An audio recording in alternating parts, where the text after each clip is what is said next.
السلام عليكم ورحمة الله وبركاته.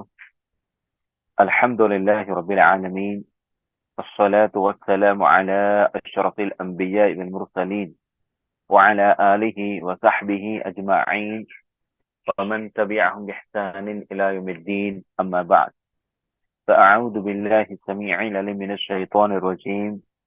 بسم الله الرحمن الرحيم. والعصر إن الإنسان لفي خسر إلا الذين آمنوا وعملوا الصالحات وتواصوا بالحق وتواصوا بالصبر.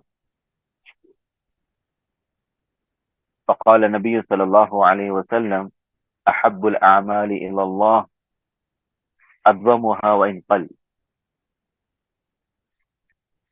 أو كما قال النبي صلى الله عليه وسلم: సర్వ ప్రశంసలు పొగడ్తలు సర్వ ఆరాధనలు సకల లోకాల సృష్టికర్త పరిపోషకుడు తీర్పు దినానికి యజమాని అయిన అల్లాహ్ అజ్జ వజల్లాకు మాత్రమే శోభిస్తాయి. మనందరి సన్మార్గం కొరకు ఎంతమంది ప్రవక్తలు ప్రవేశింప చేయబడ్డారో వారందరిపైన ప్రత్యేకంగా చిట్ట చివరి ప్రవక్త ముహమ్మద్ రసూలుల్లాహ్ సల్లల్లాహు అలైహి వసల్లం వారిపై అల్లాహ్ తఆలా యొక్క శాంతి శుభాలు కరుణాలు వర్షించుగాక. అల్లాహుమ్మ సల్లి అలా ముహమ్మద్ వఅలా అలి ముహమ్మద్ వబారిక్ వసల్లిం.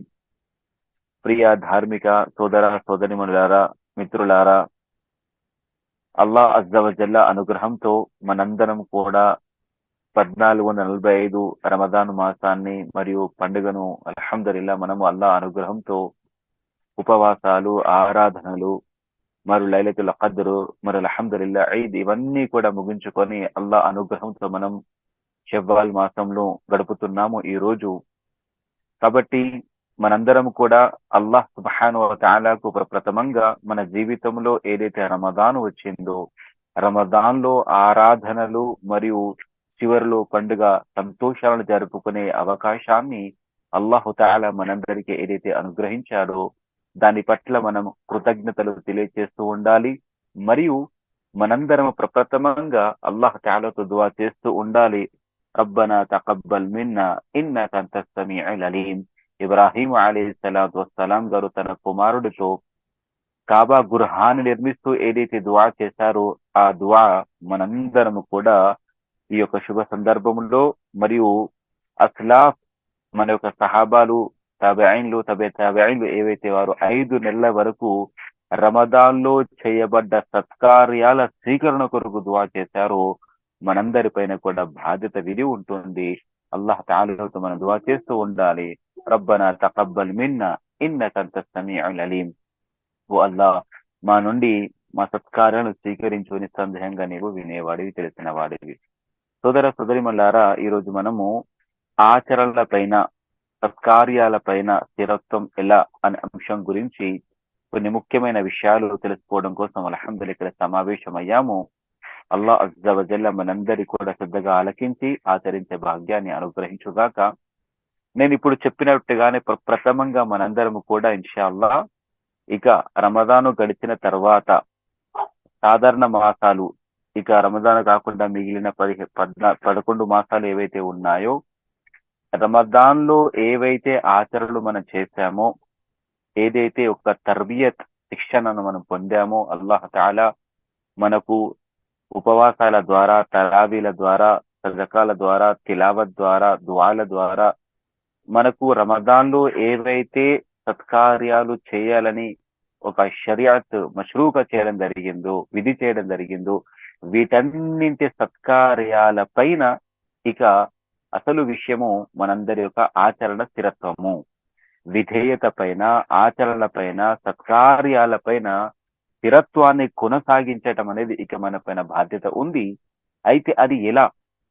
మరి చాలా మంది మన ప్రజలను చూసినట్లయితే రమదాను మాసంలో ఎంతమంది తరావీలు మస్జిద్లో కలిపారో ఇప్పుడు గనక పరిస్థితి వెళ్ళి చూస్తే, ఇప్పుడు ఒక ఫజర్ నమాజుల్లో రమదాన్లో కొన్ని 4 సఫ్ఫులు, 5 సఫ్ఫులు కొన్ని మస్జిద్లో పూర్తిగా నిండిపోయి ఉండేదో, కానీ ఇప్పుడు మనం వెళ్ళి అదే మస్జిద్లో ఫజర్ నమాజ్ కనుక చూస్తే రమదాన్ కంటే ఇప్పుడు దృశ్యము భిన్నంగా ఉంటుంది. రమదాన్లో మస్జిద్ నిండిపోయే, సఫ్ఫులు నిండిపోయి, పంక్తులు నిండిపోయాయి, కానీ ఇప్పుడు చూస్తే అవి వెలవెల్లాడుతున్నాయి, మస్జిద్లు వెలవెల్లాడుతున్నాయి. ఇలా ఎందుకు జరుగుతుంది? చాలా మంది రమదాన్ లో ఎక్కువగా అల్హమ్దులిల్లా ఆచరిస్తారు. మరి కొంతమంది మారినట్టుగా ఉంటారు, సత్కార్యాలు చేస్తారు. కానీ రమదాను వెళ్ళగానే ఇవన్నీ మనకు కనబడవు. కాబట్టి మొట్టమొదటి అంశము మన మొట్టమొదటి ఒక విషయము పాయింట్ ఏంటంటే, మనము ఆచరణ పైన స్థిరత్వంగా ఉండాలి. మన విధేయత అనేది మన జీవితంలో భాగంగా మరి విధేయత పైన స్థిరంగా ఉండాలంటే మొట్టమొదటి విషయము దైవ ప్రవక్త సల్లల్లాహు అలైహి వసల్లం గారు చెప్పిన హదీసు. దాన్ని అల్లాహ్ అజ్జ వజల్ల మన ఖురాన్ లో ఏదైతే తెలియజేశారో, వమా ఉమిరు ఇల్లా లియఅబుదుల్లాహ ముఖ్లిసీన లహుద్దీన హునఫా వయుకీముస్ సలా వయూతుజ్ జకా. ఈ యొక్క ఆయతు అదేవిధంగా సూరా జుమర్ లో కూడా ఫఅబుదిల్లాహ్ ముఖ్లిసన్ లహుద్దీన్. అల్లాహ్ అజ్జ వజల్ల తన పూర్తి ధర్మాన్ని అల్లాహ్ తాలాకు ప్రత్యేకిస్తూ ఆరాధించమని మనకు ఆజ్ఞాపించారు. మనకి ఏది చేసినా కూడా సంకల్ప శుద్ధితో ఇఖ్లాస్తో చేసేటటువంటి ఆజ్ఞ మనకు ఇవ్వడం జరిగింది. దైవ ప్రవక్త సల్లల్లాహు అలైహి వసల్లం గారు మనకు తెలివించారు. హదీసు గ్రంథాల్లోని ప్రతి ఒక్క హదీసుల్లో కూడా మనకు మొట్టమొదటిగా కనిపించే ఒక హదీసు, ఇన్నమల్ అమాలు బిన్నియాత్ వ ఇన్నమా లికుల్లి ఇంబ్రిన్ మా నవా. ఆచరణలు అన్ని కూడా, సత్కార్యాలన్నీ కూడా మానవుని యొక్క సంకల్పాలపైన ఆధారపడ్డాయి. కాబట్టి ఈ రోజుల్లో ఏ వ్యక్తి అయితే సత్కార్యాలపైన ఈ యొక్క స్థిరత్వం కలిగి లేడు అంటే అతడి యొక్క సంకల్పంలో లోపం ఉంది అని అర్థం. అంటే నేను అల్లాహ్ తాలా యొక్క ప్రసన్నతని పొందుతూ, అల్లాహ్ తాలా నాకు రమదాన్లోనే కాదు నా జీవితాంతం అల్లాహ్ను ఆరాధించాలి, విధేయత చూపాలని నాకు ఆజ్ఞాపించాడు. నేను అల్లాహ్ కొరకు నమాజు చేస్తాను, అల్లాహ్ కొరకు ఉపవాసం పాటిస్తాను, అల్లాహ్ కొరకు మన ఖురాన్ చదువుతాను, అల్లాహ్ తాలా యొక్క ప్రసన్నత కొరకు నేను ప్రతి పని చేస్తాను అని అనుకునే వ్యక్తి రమదాన్, బక్రీద్ మరియు ఇలా ఒక మాసము, ఒక మోసము, ఒక వాతావరణము ఇలా ఏది చూడవు. జీవితంలోని ప్రతి ఒక్క విషయం, ప్రతి ఒక్క నెలలోని వారంలో ప్రతిది కూడా విధేయత చూపుతారు.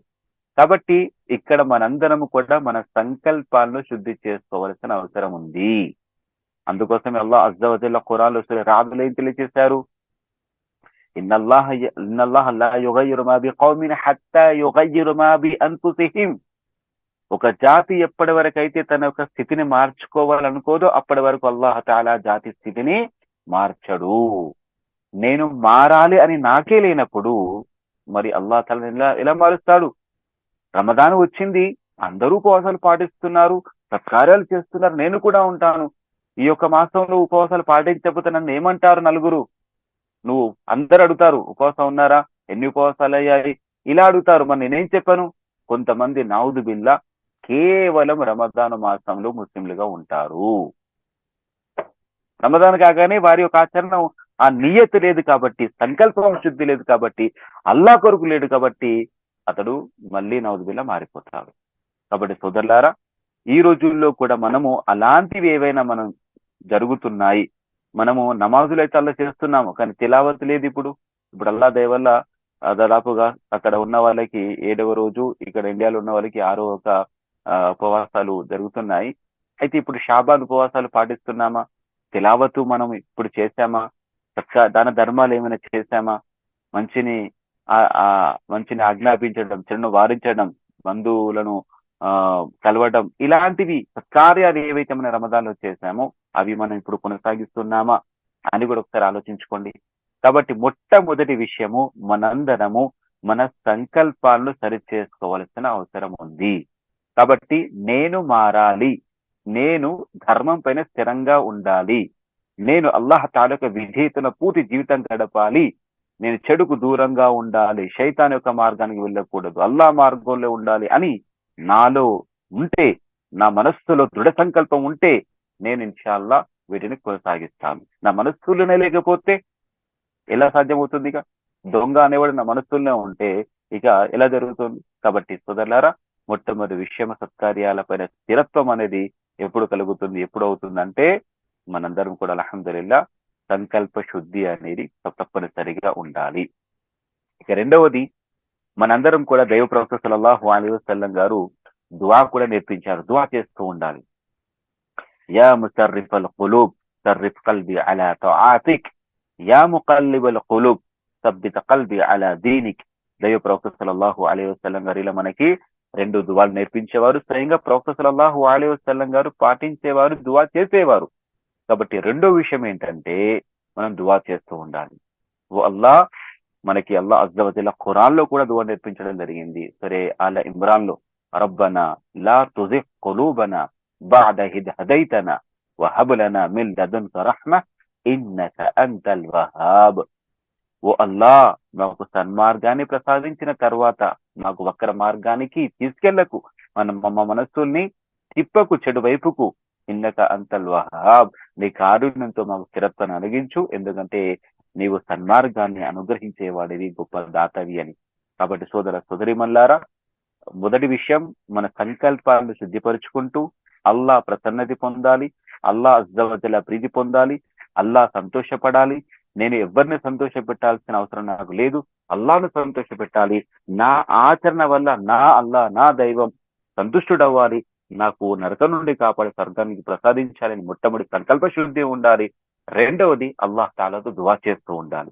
రబ్బనా లా తుజిగ్ ఖులూబనా బఅద ఇద్ హదైతనా వహబ్ లనా మిన్ లదున్క రహ్మ ఇన్నక అంతల్ వహాబ్ యా ముసర్రిఫల్ ఖులూబ్ సర్రిఫ్ కల్బి అలా తాఅతిక్ యా ముకల్లిబల్ ఖులూబ్ సబ్బిత కల్బి అలా దీనిక్. ఓ హృదయాలను తిప్పేవాడా, నాకు నీ విధేయత పైన స్థిరత్వాన్ని అనుగ్రహించు. ఓ మనస్సును తిప్పేవాడా, నీ ధర్మం పైన నాకు స్థిరత్వాన్ని అనుగ్రహించు అని దైవ ప్రవక్త సల్లల్లాహు అలైహి వసల్లం గారు ఏవైతే దువాలు చేసేవారో మనం ఈ దువాలు చేస్తూ ఉండాలి. దువా అనేది చాలా అవసరము, దువాలు అనేవి చాలా అవసరము. అల్లాహ్ అజ్జ వజల్లా మనకి ఏదైతే రమదాన్ యొక్క ఆదేశాలు ఇవ్వడం జరిగిందో, మీరు రమదాన్ లో కూడా వినే ఉంటారు. 183 సూర బకరాలో 183 నుండి 187 వరకు 5 ఆయతులు ఏవైతే ఉన్నాయో రమదాన్ మరియు ఉపవాసానికి సంబంధించిన వాటిలో అల్లాహ్ తాలా 186 వచనంలో అదే చెప్పడం జరిగింది. వఇదా సాలక ఇబాది అన్నీ ఫఇన్నీ ఖరీబ్ ఉజీబు దఅవత దాఇ ఇదా దఆని ఫల్యస్తజీబూ లీ వలియుమిను బి లఅల్లహుం యర్షుదూన్. ఎప్పుడైతే నా దాసు నిన్ను నా గురించి అడిగితే వారికి తెలియచేయండి, నేను వారికి అతి సమీపంలో ఉన్నాను. ఎప్పుడైతే ప్రశ్నించేవాడు, అడిగేవాడు, అర్థించేవాడు ఎప్పుడెప్పుడు అర్థిస్తాడో వాళ్ళు సజీబూలి, నేను అతనికి సమాధానం ఇస్తాను. కాబట్టి వాళ్ళు కూడా నన్ను విశ్వసించాలి, సన్మార్గాన ఉండాలి అని. కాబట్టి ఇక్కడ దువా చేసి చేతులు దులుపుకోవడం కాదు, నేను దువా చేశాను కాబట్టి అల్లా రక్షిస్తాను అనుకోవడం కాదు. దువా చేయడం అంటే మనలో ఇఖ్లాస్ ఉంది అని అర్థం. ఇక ఇఖ్లాస్ తో చేసే దువా ఉంటే మనము దానికి ఆచరణ కూడా ఉండాలి. అంటే అల్లాహ్ తాలా పట్ల మనము ఓ అల్లా నాకు సన్మార్గాన్ని చూపించాలని మనము దువా చేస్తూ ఆ తపన మనలో ఉండాలి. అదే కాబట్టి ఇక్కడ మనం దువా చేయడంతో కాకుండా మనము ఈ విధంగా కూడా చేయాలి. అంతేకాకుండా ఇబ్రాహీం అలైహిస్సలాతు వస్సలాం గారు ఏవైతే దువాలు చేశారో, షహాదత్ తర్వాత అతి ముఖ్యమైనటువంటి యొక్క ఇస్లాం యొక్క రెండవ అతి ముఖ్యమైన రుకును, మౌలిక అంశము అస్సలా. ధర్మం పైన స్థిరత్వం ఎలా అంటే, ధర్మం పైన స్థిరత్వంలో మూడో విషయము నమాజును స్థాపించడం అనేది. నమాజు స్థాపించిన వ్యక్తి పూర్తి ధర్మాన్ని స్థాపించిన వాడు అవుతాడు. ఇప్పుడు చూడండి, మనం అల్లా అనుగ్రహంతో రమదాన్ లో తరావీ కూడా చేశాము, ఖియాముల్ లైల్ కూడా చేసాం గంటలు గంటలు. కానీ అదే మనము ఫజర్ లో ఇప్పుడు భారం అయిపోతుంది. ఇప్పుడు నమాజులు సరిగా జమాత్తో తెలియకపోతున్నాము. కాబట్టి నమాజును కాపాడుకోవాలి. ముహాఫజతు స్సలా అనేది చాలా ముఖ్యము. అదే ఇందులో దుఆలో కూడా వస్తుంది. రబ్బి జఅల్ని ముకీమస్ స్సలాతి వ మిన్ దుర్రియతి రబ్బనా వ తకబ్బల్ దుఆ రబ్బనా ఫిల్లీ వ లివాలిదయ్య వ యౌమ యఖూముల్ హిసాబ్. ఇబ్రాహీంలో 41 ఈ రెండింటిలో కూడా ఇబ్రాహీం అలైహిస్సలాం గారి యొక్క దుఆను మనకు తెలపడం జరిగింది. కాబట్టి మనము మన యొక్క మనస్సును, మన యొక్క హృదయాన్ని ఇస్లాం ధర్మం పైన స్థిరత్వం కొరకు మరియు విధేయత పట్ల స్థిరత్వం కొరకు దువా చేస్తూ నమాజు స్థాపన కొరకు కూడా మనకు దువా చేయడం నేర్పించడం జరిగింది. రబ్బి జఅల్ని ముకీమస్ స్సలాతి వ మిన్ దుర్రియతి, ఓ అల్లాహ్ నన్ను నమాజును స్థాపించేవాడిగా, వ మిన్ దుర్రియతి మరి నా యొక్క సంతతి నుండి కూడా నమాజు స్థాపించేవాడిగా చెయ్యి. రబ్బ వ తకబ్బల్ దుఆ, మరి అల్లాహ్ మా యొక్క ప్రభువా మా దుఆలను కూడా స్వీకరించు అని ఇబ్రాహీం అలైహిస్సలాం గారు దువా చేయడం జరిగింది. కాబట్టి మనము దుఆలో మన యొక్క ధర్మంపై స్థిరత్వము, ఆచరణ పరి స్థిరత్వం కొరకు దువా చేస్తూ ముఖ్యమైనటువంటిది మన ఆచరణ స్థిరత్వానికి మూడవ అతి ముఖ్యమైనటువంటి ఒక విషయం ఏంటంటే నమాజులను స్థాపించడము. ఈ నమాజు స్థాపన ద్వారానే ధర్మ స్థాపన జరుగుతుంది. అంతటి ఒక గొప్పతనము అనేది ఈ రెండవ మౌలిక అంశము. ఇస్లాంలోని 5 పిల్లర్స్ ఏవైతే ఉన్నాయో అందులో రెండవ మౌలిక అంశము నమాజ్ ఏదైతే ఉందో దానికి ఉంది. అందుకోసమే అస్సలాతు ఇమాదుద్దీన్ అంటారు. నమాజ్ అనేది ధర్మ యొక్క అతి మూలమైన ముఖ్యమైనటువంటి ఒక స్తంభము, స్తూపము, ఆధారము. ఎవరైతే నమాజును స్థాపించారో వారు ధర్మాన్ని స్థాపించిన వారు అవుతారు. నమాజును స్థాపించని వాడు ఇక వాడు ధర్మ స్థాపన అనేది లేదు. అందుకోసమే ఉమర్ బిన్ ఖత్తాబ్ రజియల్లాహు తఆలా అన్హు గారు తమ యొక్క పరిపాలన ఖిలాఫత్ కాలంలో ఏ ఒక్క మూలమైనటువంటి ఒక కమిటీలు చేసినా లేదా ఎవరైనా సలహా సంప్రదింపులు మషూరా చేసినా లేదా ఎవరికి ఎక్కడైనా గవర్నర్ గా లేదా ఏదైనా హోదా బాధ్యత ఇచ్చినా కూడా మొట్టమొదటిగా ఉమర్ బిన్ ఖత్తాబ్ రజియల్లాహు తఆలా అన్హు గారు అతడి యొక్క నమాజ్ యొక్క స్థితిని చూస్తారు. అతడు నమాజులో ఎలా ఉండేవాడు, నమాజు స్థాపన సరిగా ఉందా లేదా, ఆ నమాజు స్థాపనను బట్టి అతనికి బాధ్యత అనేది అప్పగించేవారు. కాబట్టి నమాజుకు చాలా ప్రాముఖ్యత అనేది ఉంది. అందుకోసమే అల్లాహ్ అజ్జా వజల్ల ఖురాన్ లో కూడా చెప్పిన విధంగా అల్లదీన యఖీమూన స్సలాత వమిమ్మా రజక్నాహుం యున్ఫికూన్ ఉలైక హుముల్ ముమినూన హక్కా. అల్లాహ్ అజ్జా వజల్ల సూరా అన్ఫాల్ లో సత్యమైనటువంటి నిజాయితీ మరియు అయినటువంటి ఒక ముస్లిం విశ్వాసుల గురించి తెలియజేస్తూ అందులో అల్లాహు తాలా ఏవైతే కొన్ని గుణాలు తెలియజేశారో, సుగుణాలు తెలియజేశారో అందులో 3-4 ఆయతులు చెప్పడం జరిగింది. అల్లదీన యఖీమూన స్సలా, వారు నమాజులను స్థాపిస్తారు. వమిమ్మా రజక్నాహుం యున్ఫికూన్, అల్లాహు తాలా ఏదైతే ప్రసాదించాడో అందులో నుండి వారు అల్లాహ్ మార్గంలో ఖర్చు చేస్తారు. ఉలైక హుముల్ ముమినూన హక్కా, వీళ్ళే నిజమైనటువంటి విశ్వాసులు, అసలు సరైన విశ్వాసులు వీళ్ళే. లహుం దరజాతున్ ఇంద రబ్బిహిం వమగ్ఫిరతున్ వరిజ్కున్ కరీం, అల్లాహ్ దగ్గర వారికి ఎన్నో అంతస్తులు ఉన్నాయి తమ ప్రభు వద్ద, మరియు క్షమాపణ ఉంది, మరియు అతి ఉన్నతమైనటువంటి ఒక ఉపాధి కూడా ఉంది, అనుగ్రహాలు ఆదిత్యం కూడా వారి దగ్గర ఉంది అని అల్లాహు తఆలా సూరా అన్ఫాల్ చెప్పడం జరిగింది. అంతేకాకుండా సూరా ఇబ్రాహీములు చెప్పడం జరిగింది. ఖుల్ లి ఇబాదియల్లదీన ఆమను, ఓ ప్రవక్త విశ్వసించినటువంటి నా దాసులకు తెలియచేయండి, యఖీముస్సలా వయున్ఫిఖు మిమ్మా రజక్నాహుం సిర్రన్ వఅలానియతన్ మిన్ ఖబ్లి అన్ యఅతి యౌమున్ లా బైఉన్ ఫీహి వలా ఖిలాల్. నమాజు స్థాపించమని వారికి తెలియచేయండి, మరి మేము ఏదైతే ప్రసాదించామో దాంట్లో నుండి రహస్యంగాను బహిర్గతంగాను దాని ధర్మాలు చేయమని చెప్పండి. వారి వద్దకు అలాంటి ఒక రోజు రావడానికి ముందుగా అది అందులో ఎలాంటి వ్యాపారము కానీ ఎలాంటి స్నేహము కానీ కూడా పనికిరాదు అని, అలాంటి ఒక ప్రళయదినం రావడానికి ముందుగా వారి దాన ధర్మాలు చేయమని. సోదరి మల్లారా, ఇక్కడ నేను చెప్పుచ్చేది ఏంటంటే సత్కార్యాలపైన స్థిరత్వంలో మన మూడో విషయము మనం నమాజు స్థాపన అనేది చేయాలి. నమాజు స్థాపన అనేది మన జీవితంలోని ఇతర ఆచరణ సత్కార్యాల స్థిరత్వానికి అతి ముఖ్యంగా తోడ్పడుతుంది. కాబట్టి నమాజ్ అనేది చేయాలి. ఆ నమాజ్ కూడా ఎలా, మనము జమాత్తో మస్జిద్లో చేసే ప్రయత్నం చేయాలి. మస్జిద్లో జమాత్తో చేసే ప్రయత్నం చేయాలి.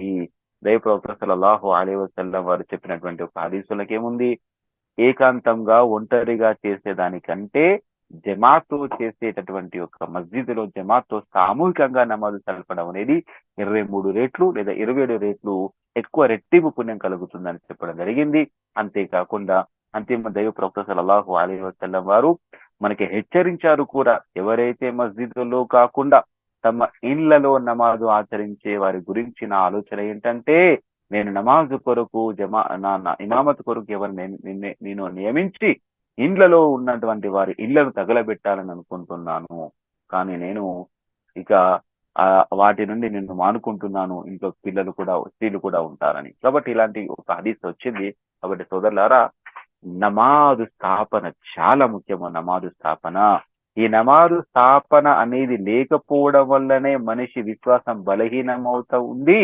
అతడు కొద్దిగా గాఫిలీన్లో అతడు చేరిపోతాడు. అంటే ఏమరుపాటుకు గురైనటువంటి వాళ్ళు చేరిపోతాడు. అల్లా వల దిక్రుల్లాహి అక్బర్, జిక్ర్ అనేది చాలా గొప్పది. ఆ జిక్ర్లో వకీముస్సలాత అల్లా తాలా అకీముస్సలాత దిక్రి ఖురాన్లో చెప్పడం జరిగింది. అకీముస్సలాత దిక్రి, నా నామం కొరకు, నన్ను గుర్తు చేయడం కొరకు నమాజ్ను స్థాపించమని. వల దిక్రుల్లాహి అక్బర్, అల్లాహ్ తాలా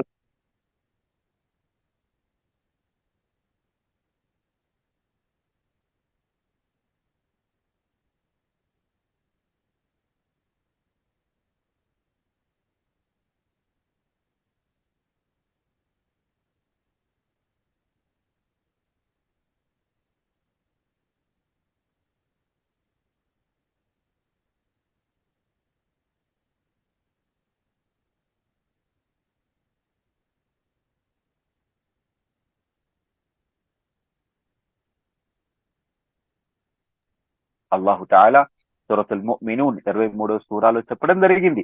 ఖద్ అఫ్లహల్ ముఅ్మినూన్ అల్లదీన హుం ఫీ సలాతిహిమ్ ఖాషిఊన్. నమాజులు చేస్తున్నామా అంటే వెళ్తున్నాం వస్తున్నాం కాదు. నమాజులో ఖుషూ ఖుదూ ఉండాలి, వినమ్రత ఉండాలి. ఏ నమాజ్ చేస్తున్నాము, మొదటి రకాతులు ఏం చదువుతున్నాము, ఇలా పూర్తి మస్జిద్ నమాజుల పైన దృష్టి ఉండాలి. అనుకువతో, వినమ్రతతో, హుందాగా, నిదానంగా నమాజ్ను తెలపాలి. కాబట్టి నమాజును ఖుషూ ఖుదూతో చేయడం వల్ల కూడా మన జీవితం పైన అతి అతి అతి గొప్ప ప్రభావం చూపుతుంది. అందుకోసమే అల్లాహ్ తాలా ఏం చెప్పడం జరిగింది, ఇన్న సలాత తన్హా అనిల్ ఫహ్షాయి వల్ మున్కర్. అల్లాహు అక్బర్, నిస్సందేహంగా నమాజ్ నీతి బాహ్యమైన చెడు పనుల నుండి ఆపుతుంది అని. ఈ రోజుల్లో మనము విధేయత కంటే అవిధేయతలో ఎక్కువగా ముందంజలో ఉన్నాము. చేయమని చేయమని ఆదేశించిన పనులేమో దూరంగా ఉన్నాము. వేటినైతే వారించడం జరిగిందో అందులో ఈనాటి సమాజం ముందంజలో ఉంది. కారణం ఏంటి? నమాజులో అతడు వెనుక ఉన్నాడు, నమాజు చేయలేకపోతున్నాడు. నమాజు కొంతమంది చేసినా కూడా నౌజుబిల్లా వారి నమాజు మనల్ని మన పాపాల నుండి ఆపడం లేకపోతుంది. అంత క్వాలిటీ, వినమ్రత, ఖుషూ ఖుదూతో లేనటువంటి నమాజు కారణం చేత ఈ రోజు మన యొక్క నమాజులు అనేవి ప్రభావిత రహితమైపోయాయి. మన జీవితంలో ఎలాంటి ఒక మాధుర్యం, విశ్వాస మాధుర్యము లేకుండా ఉండిపోతుంది. అందువల్లనే మనిషి స్థిరత్వంగా విధేయతల పైన ఉండలేకపోతున్నాడు. రమదాన్లో ఉన్నాడు, రమదాన్ అయిపోగానే మానేస్తాడు అంటే అతడి యొక్క నమాజులు ఖుషూ ఖుదు అనేది లేకపోవడం వల్ల కూడా గొప్ప కారణము. కాబట్టి సోదర సోదరిమల్లారా, 3వ ప్రయత్నం మనం చేయాల్సింది ఏంటంటే నమాజులను మనము చేయాలి. కొంతమంది అస్లాఫ్ అనేవాళ్ళు, జహద్తు నఫ్సి అలా ఖియామిల్ లైల్ 20 సన. అల్లాహు అక్బర్. చూడండి, నమాజ్ అనేది అందులో కూడా ఖియాముల్ లైల్, మనకు అల్హమ్దులిల్లా ఫరద్ నమాజులు, సామూహిక నమాజులు, తప్పనిసరిగా చేయాల్సిన నమాజులే కాకుండా నఫిల్ నమాజుల్లో ఖియాముల్ లైల్, తహజ్జుద్ నమాజు చేయడం అనేది కూడా మనకు ఆదేశించడం జరిగింది. దఅబు సాలిహీన్, మరి ఇదంతా కూడా పుణ్యాత్ముల సజ్జనులు ఎంతమంది గడిచిపోయారో వారందరి యొక్క అలవాటు అది, వారందరి యొక్క గొప్ప అలవాటు అది. సజ్జనులు, సాలిహీన్లు, మంచి వాళ్ళు, పుణ్యాత్ములు, పురుషులు, వీళ్ళందరి యొక్క అలవాటు వారందరూ కూడా చేసేవారు. కాబట్టి ఒక అంటే కొంతమంది అస్లాఫ్ అనే వాళ్ళు, నేను ఖియాముల్ లైల్ ద్వారా, అంటే దాన్ని స్థాపించడం కొరకు నేను 20 సంవత్సరాలు నాకు పట్టింది. నా మనస్సుతో నేను దాంతో యుద్ధం చేశాను. నా యొక్క మానసిక యుద్ధం అనేది జరిగింది. నేను దానితో చాలా పోరాడాను. 20 సంవత్సరాల తర్వాత కానీ నాకు అల్హమ్దులిల్లా ఖియాముల్ లైల్ పైన పట్టు వచ్చింది. సుమ్మ తలద్దత్తు బిహి 20 సర. ఆ తర్వాత ఈ మిగతా 20 సంవత్సరాలు ఏదైతే ఉందో అప్పుడు నేను ఆ నమాజుల వల్ల, విధేయతల వల్ల కలిగేటటువంటి ఒక మాధుర్యాన్ని పొందాను. కాబట్టి ఫందుర్ కైఫ అన్న సలాత లం తకు సహలతున్ అలైహిం. కాబట్టి ఓ విశ్వాసులారా, మీరు మీ నమాజులను చూసుకోండి. మీ నమాజులు ఎలా ఉంది? మీ నమాజులు మన పాపాల నుండి ఆపుతుందా? నమాజు వల్ల మీ యొక్క మాధుర్యం కలుగుతుందా?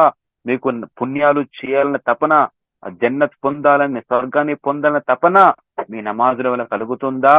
నరక భయం అనేది వస్తుందా? కాబట్టి ముందుగా మీ నమాజులను చూసుకోండి. వందుర్ కైఫ కాన యుజాహిదూన అన్ఫుసహుం. మరి మీరు ఆలోచించండి, నమాజు స్థాపన కొరకు నమాజును ఖుషూ ఖుదూతో, ఇన్న సలాత తన్హా అనిల్ ఫహ్షాయి వల్ మున్కర్, ఆ ఒక క్వాలిటీ అంతగా పాపాల నుండి అడ్డుకునే విధంగా చూసుకొని మిమ్మల్ని మీరు అలా మీరు సంసిద్ధత చేసుకోండి. సాలిహీన్, మరియు సాలిహీన్లందరూ కూడా ఏ వాహనాన్ని, ఏ సాధనాన్ని చేసుకొని వాళ్ళు అల్హమ్దులిల్లా సజ్జనుల్లో కలిసిపోయారు. మరి నువ్వు కూడా వారిని కలవడానికి, వారి జాబితాలో వెళ్ళడానికి నువ్వు ప్రయత్నించు ఈ నమాజు ద్వారా. కాబట్టి నమాజ్ అనేది చాలా ముఖ్యము. అందులో మనం ఇన్షాల్లా ఫర్ద్ నమాజులు, సున్నత ముఅక్కిద వరకే మనం సరిపెట్టుకోకూడదు. ఖియాముల్ లైల్, తహజ్జుద్ నమాజ్ వరకే వెళ్ళాలి. అప్పుడు అల్హమ్దులిల్లా అల్లాహ్ తాలా యొక్క కారుణ్య, మరి ధన్య జీవుల్లో మనము వారి యొక్క సమీప దాసుల్లో, ప్రియదాసుల్లో మనం చేరుతాము. అప్పుడు మనకు అల్హమ్దులిల్లా మిగతా జీవితాంతం కూడా విధేయత పైన స్థిరత్వము మనకు అల్లాహ్ తాలా ప్రాప్తం జరుగుతుంది. కాబట్టి ఇది ఆషామాషి విషయం కాదు. అల్లాహ్ తాలా ఎవరిపైన కరుణ కలుగుతుందో, అల్లాహ్ తాలా యొక్క ప్రీతి ఉంటుందో అలాంటి దాసులకు ప్రాప్తమయ్యేటటువంటి ఒక విషయము విధేయత పైన స్థిరత్వము, సత్కార్యాలపైన స్థిరత్వం అనేది.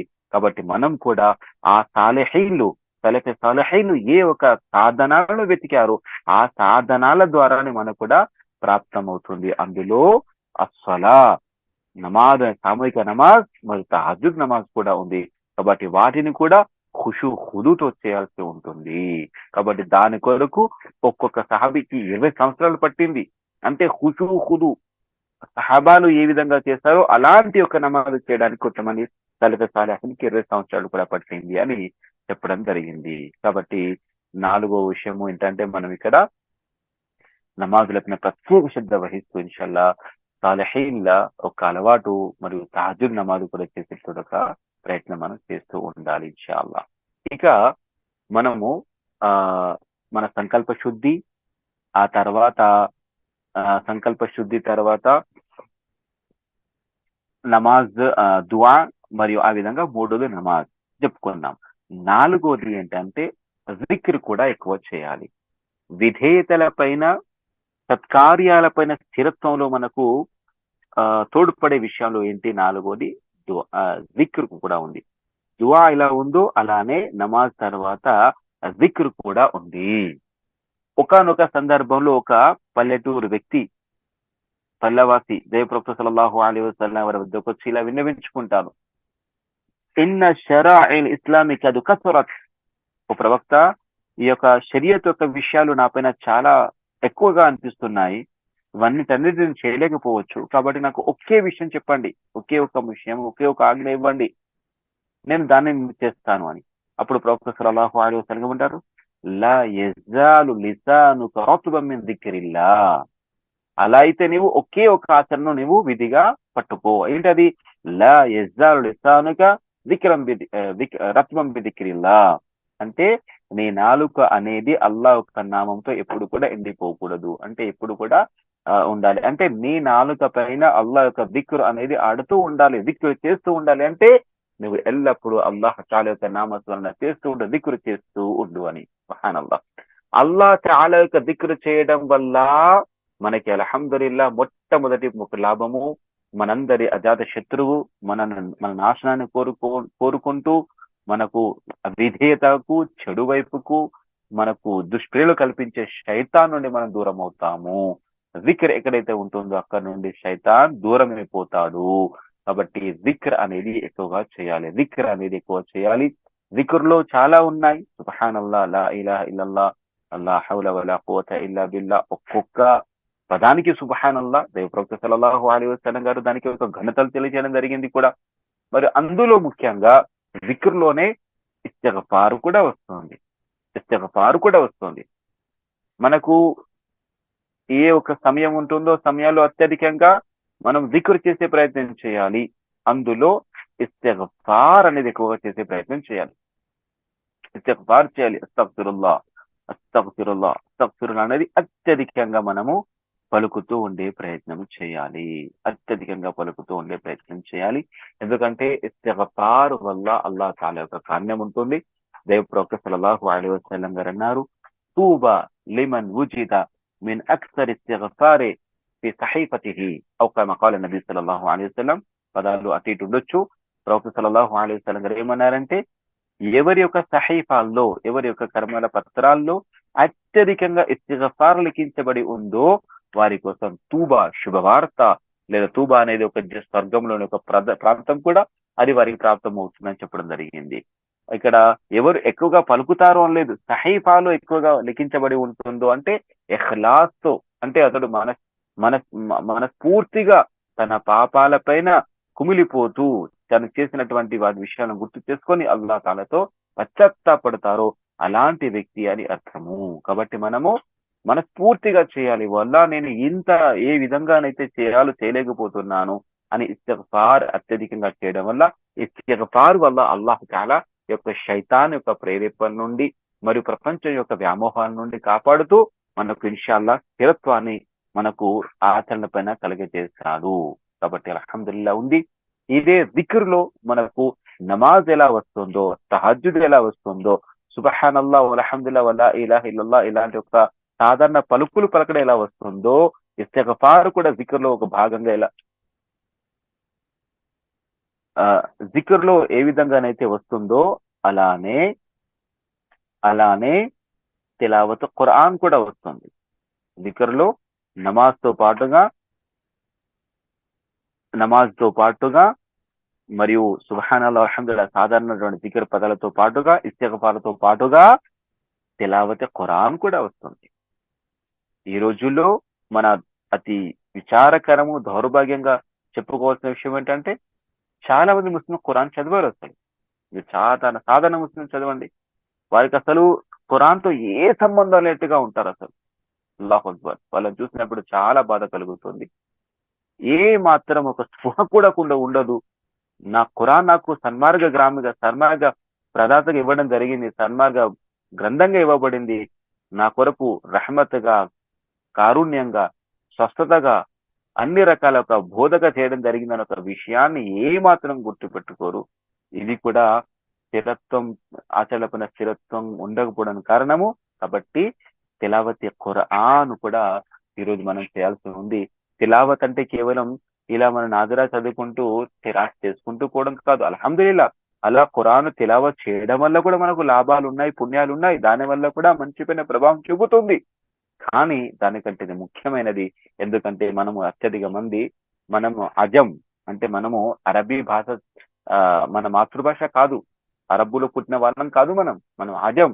మన భాష అనేది ఉర్దూగా ఉంది, తెలుగుగా ఉంది, తమిళ్గా, మలయాళంగా ఉంది. మన మాతృభాష అది కాదు. కాబట్టి మనము ఆ ఖురాన్ మన భాషల్లో చదవాలి. అందులో ఉన్నటువంటి అల్లాహ్ నాకు ఏ ఆజ్ఞ ఇచ్చాడు, దేని నిషేధించాడు, ఇవన్నీ తెలిసినప్పుడే కదా మనిషిలో భయం కలుగుతుంది. కాబట్టి ఇక్కడ తిలావత్ ఖురాన్ కూడా చాలా ఉంటుంది. తిలావత్ వల్ల కూడా మనిషి జీవితాలు మారిపోతాయి.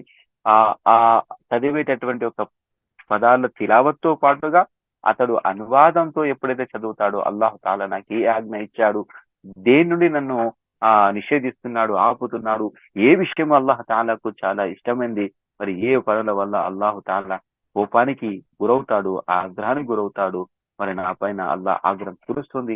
ఇలాంటి విషయాలన్నీ కూడా అతనికి ఎప్పుడు తెలుస్తాయి? ఖురాన్ చదవడం వల్ల తెలుస్తాయి. ఖురాన్ అనేది చదవడం వల్ల తెలుస్తాయి. కాబట్టి ఖురాన్ చదవడం అనేది జీవితంలో ఒక భాగంగా చేసుకోవాలి. సోదర సోదరిమల్లారా, ఈ రోజుల్లో సహాబాల జీవితానికి మన జీవితానికి కొట్టొచ్చే విధంగా కనబడే ఒక తేడా ఏంటంటే, వాళ్ళు అల్హమ్దులిల్లా ప్రవక్త గారు ఒక మాట చెప్పారు, ఒకసారి విన్నారు అంటే జీవితాంతం ఆచరిస్తారు. మరి ఏమనుకునేవారు? ప్రవక్త గారి మాటల్లోనే నా జీవిత సాఫల్యం ఉంది, ప్రవక్త గారు చెప్పారు, ఖురాన్లో వచ్చింది, ఇక అది మనం చేయాల్సింది. ఆ ఒక్క ప్రేమ అనేది, అంతటి యొక్క విధేయత అనేది ఈ రోజుల్లో మనకు షరియత్ పట్ల నమ్మకం కూడా లేకపోవడం వల్ల మనం ఆ విధంగా చేయలేకపోతున్నాము. కాబట్టి ఇక్కడ షరియత్ యొక్క ఆజ్ఞల పైన, ఖురాన్లో ఉన్న విషయాల పైన, ప్రవక్త సల్లల్లాహు అలైహి వసల్లం చెప్పిన విషయాల పైన మనకు దృఢ నమ్మకం ఉండాలి. ఆ నమ్మకాన్ని మనలో యకీన్ అనేది మన మనసులో కలిగే చేసుకోవాలి. అది ఉన్నప్పుడు ఇన్షాల్లా మనకు ఆ మాటలే గుర్తుకు రావాలి. చూడండి, బహుశా ఆ అబ్దుల్లా బిన్ ఉమర్ రదియల్లాహు తఆలా అన్హు, ఉమర్ రదియల్లాహు అనే ఒక కుమారుడు అబ్దుల్లా బిన్ ఉమర్ రదియల్లాహు తఆలా అన్హు గారు స్వప్నంలో చూస్తారు, తనను అగ్నిలో వేయడం జరుగుతుంది అని. అయితే నేరుగా వెళ్ళి ప్రవక్త సల్లల్లాహు అలైహి వసల్లం గారి వెళ్ళడానికి వెళ్ళడానికి సంకోచిస్తాడు, భయపడతాడు, మొహమాట పడతాడు ఇలా అడగాలని. అప్పుడు తన సోదరి హఫ్సా రలియల్లాహు తఆలా అన్హా గారితో పంపడం జరుగుతుంది. ప్రవక్త సల్లల్లాహు అలైహి వసల్లం గారు ఆ మాట విన్న తర్వాత ఏం చెప్తారు, నిఅమల్ నిఅమల్ అబ్దుల్లా, అంటే ఆ అబ్దుల్లా ఎంత మంచి వాడవుతాడు ఎప్పుడైతే అతడు రాత్రి యొక్క నమాజుల్ని తహజ్జుద్ని ఎల్లప్పటికీ కూడా పాటిస్తూ ఉంటాడు అని. అల్లాహు అక్బర్. ఎందుకంటే అబ్దుల్లా బిన్ ఉమర్ రలియల్లాహు తఆలా గారు అప్పుడప్పుడు అంటే సక్రమంగా స్థిరంగా తహజ్జుద్ నమాజ్ చేసేవారు కాదు, అప్పుడప్పుడు చేసేవారు.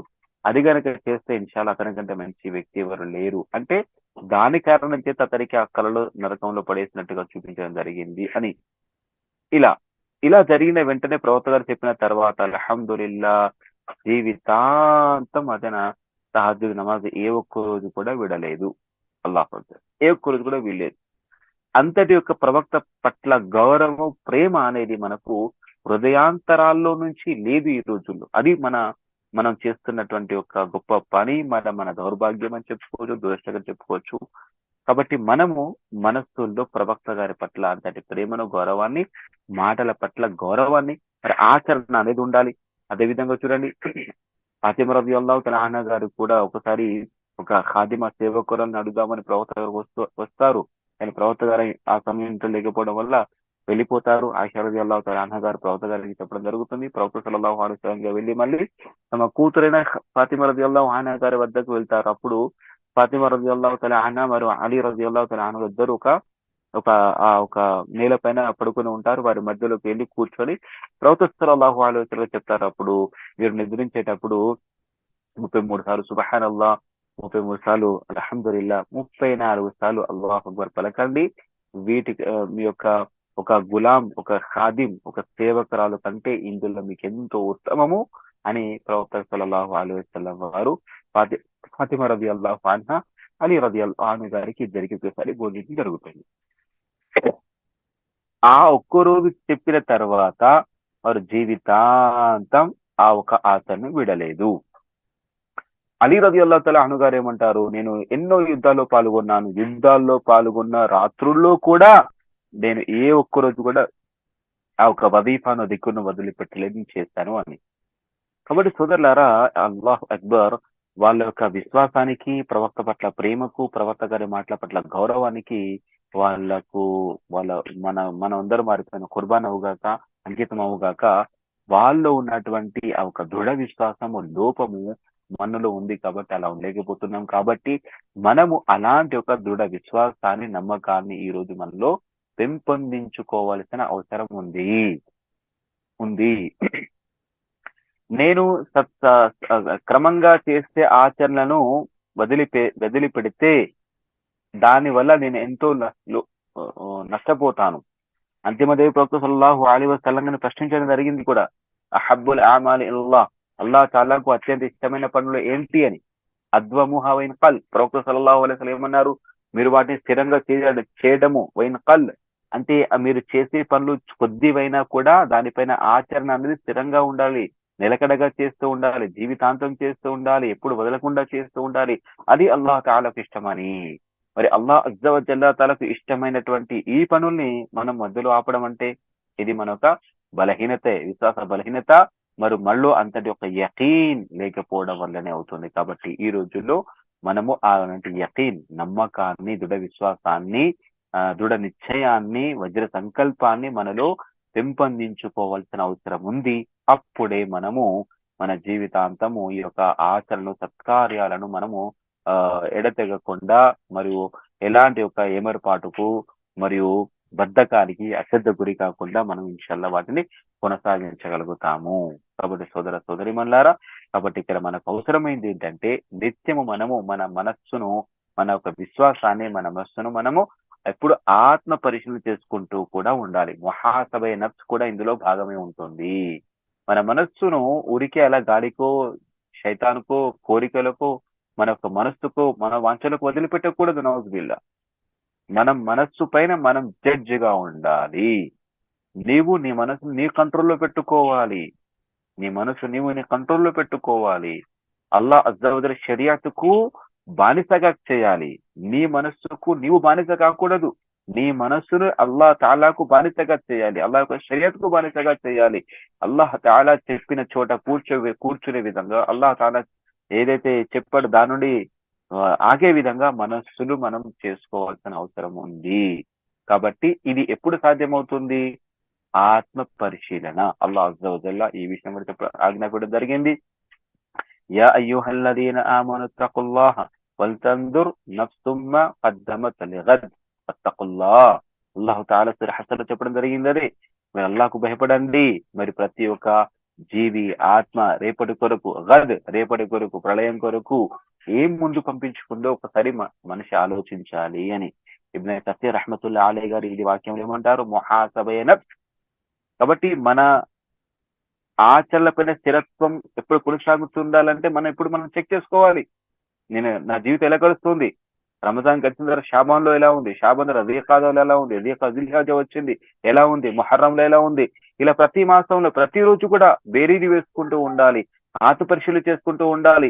ఈరోజు ఫజర్‌లో లేవలేదు, లేదా ఫలానా నమాజ్ నేను జమాతో చేయలేకపోయాను. నేను ఈరోజు ఇలా ఒకరితో ఇలా చాలా మూర్ఖంగా ప్రవర్తించాను. ఇలాంటివన్నీ కూడా ఏం జరుగుతుంది నా జీవితంలో? నా జీవితం ఏ దిశగా వెళుతుంది? ఇవన్నీ కూడా ఆత్మ పరిశీలన చేసుకోవాలి. ఆత్మ పరిశీలన అనేది కూడా ముహాసబే నఫ్స్ అనేది కూడా మన ఆచరణలపైన స్థిరత్వానికి ఎంతో తోడ్పడుతుంది. మనల్ని మనం సరిదిద్దుకోవడానికి చాలా ఆస్కారం ఉంటుంది. కాబట్టి అల్లాహ్ తఆలా ఖురాన్‌లో కూడా ఆజ్ఞాపించడం జరిగింది. ఉమర్ బిన్ ఖత్తాబ్ రలియల్లాహు తఆలా అన్హు గారి మాటలను ఇప్పుడు మనం ఇక్కడ చెప్పుకోవాలి. యా అయ్యుహన్నాస్ హాసిబు అన్ఫుసకుమ్ కబ్ల అన్ తుహాసిబు. ఉమర్ బిన్ ఖత్తాబ్ రలియల్లాహు తఆలా అన్హు గారు అనేవారు, ప్రళయ దినాన అల్లాహ్ మీ లెక్క తీసుకోవడానికి ముందుగా ఓ ప్రజలారా మీ లెక్కను మీరే తీసుకోండి. వజిను అన్ఫుసకుమ్ అన్ తుజను కబ్ల అన్ తుజను. మీ ఆచరణలు సత్కార్యాలు అక్కడ బేరీజు లేదా తూకం వేయడానికి ముందుగా ఇక్కడ మీరు తూకం వేసుకోండి. కాస్త మిమ్మల్ని చెక్ చేసుకోండి. మీ ఆచరణ ఇలా ఎటు వెళ్తున్నాయి, మీ జీవితం ఎటు వెళ్తుంది అని. కాబట్టి సోదరులారా, ఇక మరి విషయాలను పొడిగించకుండా సంక్షిప్తంగా విషయాలు ఏంటంటే, మనం సత్కార్యాలపైన మనము స్థిరత్వంగా ఉండాలి. రమజాన్ లోనే కాదు, రమజాన్ తర్వాత జీవితాంతం కూడా మన సంవత్సరంలోని 12 నెలల్లోని ప్రతి నెలలోని వారంలో ఇలా ప్రతిరోజు కూడా మన జీవితంలో విధేయత సత్కార్యాలు ఎప్పుడు కూడా కొనసాగుతూ నిలకడగా ఉండాలి అంటే వీటన్నిటి మనం సరిదిద్దుకోవాలి. మన ఆత్మ సంకల్పాన్ని మరియు దువాలు చేయాలి. మన యొక్క నమాజులను జమాత్తో స్థిరంగా చేసుకునే ప్రయత్నం చేయాలి. జిక్ర్ ఎక్కువగా చేసుకుంటూ ఉండాలి. ఆ జిక్ర్లో ఇస్తిగ్ఫార్, తిలావతి ఖురాన్ మరియు మిగతా జిక్ర్ కూడా ఉంది.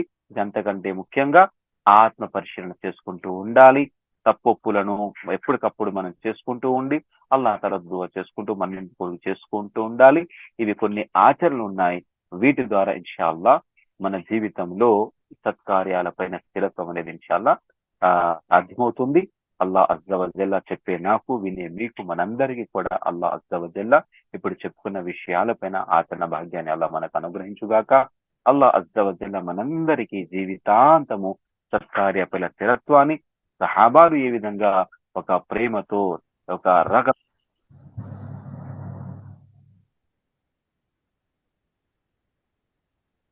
భాగ్యాన్ని అల్లాహ్ అజ్జ వజల్ల మనందరికీ అనుగ్రహించుగాక.